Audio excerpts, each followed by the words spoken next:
What you're watching is some 4K 30 frames per second gameplay from the Magewell 4K Capture HDMI USB, whatever it's called, the ridiculous name Magewell USB card that I just reviewed.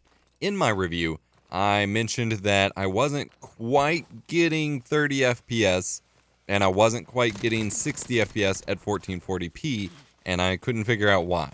But that 1080p 60 was kind of the max wall I was hitting. Well, after posting that review, they reached back out and said, hey, that's not right, and suggested that I try a couple things. Didn't work out, ran into more issues, but we got it fixed. Apparently, I discovered a bug in the firmware for the capture card, and so hopefully it is going to stay stable. I've done some testing with it, and you're watching the gameplay now. The issue I ran into was stable. It bugs me. I feel like it doesn't look perfectly 30 FPS here, and I can't figure out why.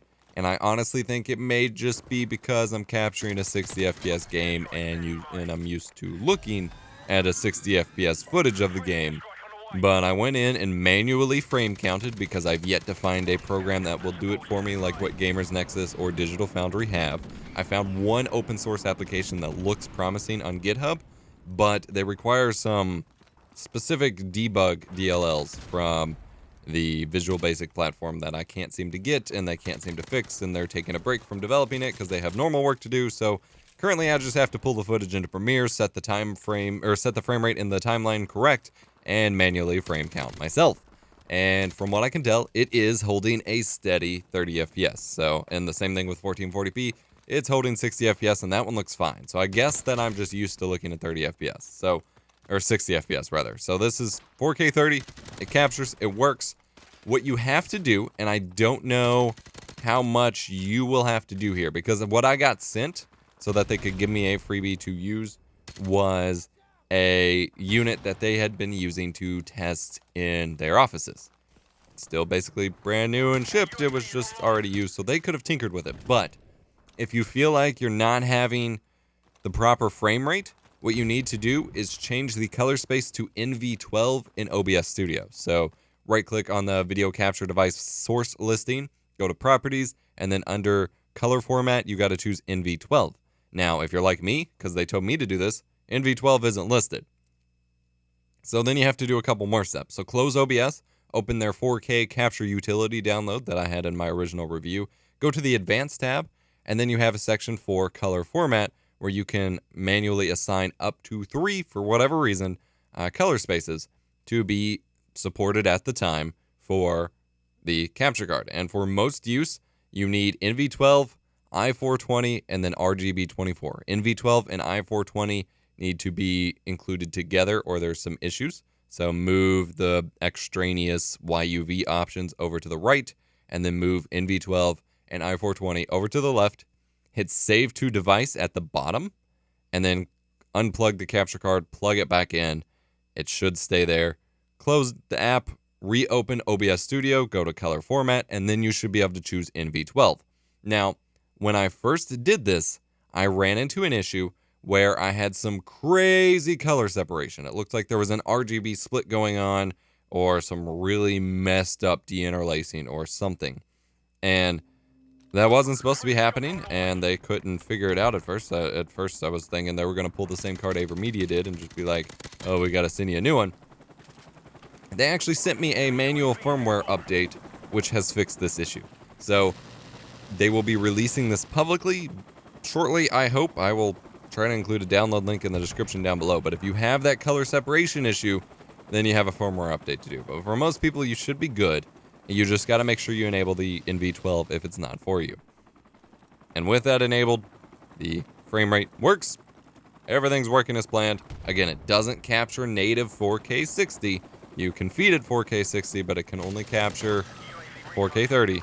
But it looks way better. And of course, the quality is still phenomenal at 4K on YouTube, assuming you're recording with a high bitrate.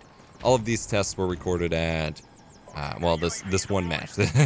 This one match I just destroyed and I had to share it. It was recorded at 250 megabits per second with NVENC, which is of course going to look great. Now, I also wanted to mention, this is a little late in the video, but I want to make sure it's for the people who actually watch these videos. the giveaway for one of these USB Magewell 4K USB Capture HDMI thingy-mabobbers. I'm doing a giveaway with Magewell of one of these, and you can check it out. Link in the description below. It's a Gleam link. All you have to do is watch my review and retweet them, and click OK, and you're good to go. So you can win one for yourself. I definitely recommend it. Like, for most people, this card is going to be great. So I certainly still recommend it, especially for the price. And you can win one for yourself. Now, I did have one other thing I wanted to address, but just before you miss it, Gleam.io, this only runs until the 21st, which means I'm basically pushing this video out very quickly because there's only like a week left to enter. They chose it. I didn't have an option.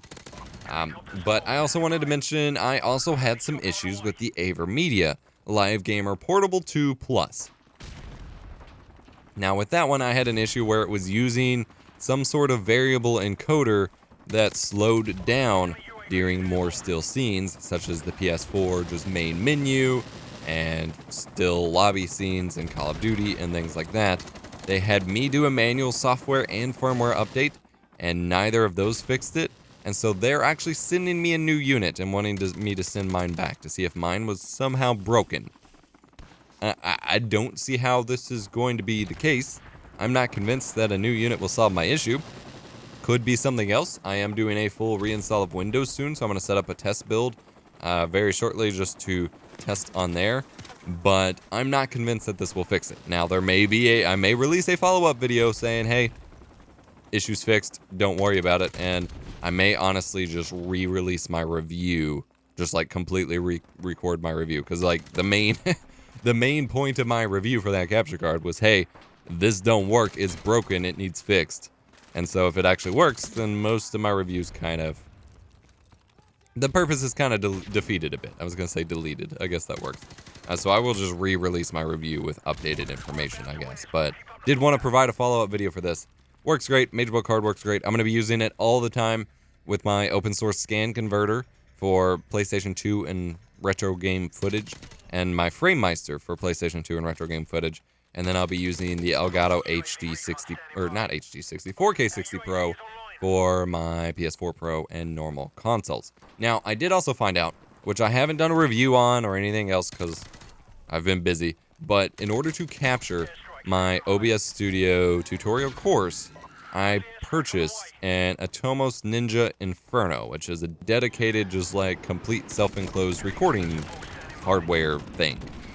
Touchscreen, internal SSD or SSD mags that I load into it, records as lossless and uncompressed as it can get reasonably, 4K 60 to ProRes, super high quality ProRes, or DNX HR. This actually supports, according to their website, HDR. Now, I haven't tested this yet, but I just figured this out when I was looking at a Blackmagic Decklink thing that supports up to 8K 60 frames per second and HDR. It's a PCIe card for about $645, but I could not find a HDMI to SDI conversion for it that does 4K 60 and RGB 444 and HDR. Like it's more like a future-proof card, I guess. And so, but then I remembered that I remember something on my Ninja Inferno saying HDR. Didn't need it at the time. Looks like it can record it. So I'm gonna do some testing, and I might actually have some HDR videos on the channel just for some test things through that. So be looking forward to that. Just wanted to update you as to what is going on with this Magewell card and send you to the giveaway, because that was kind of an important factor in the review. Thank you so much for watching. Hit the like button if you enjoyed. Don't forget to subscribe for more awesome tech videos, and I will see you in the next one. This video is sponsored by viewers like you. Our videos would not be possible without the generosity of those of you who contribute to one of our fan funding options, be it DonorBox, Twitch subscriptions, direct contributions via PayPal, or Patreon. To join our inner circle and get behind-the-scenes looks at videos, go to EposVox.com/support to learn more, and join us on Discord at EposVox.com/Discord. Thanks.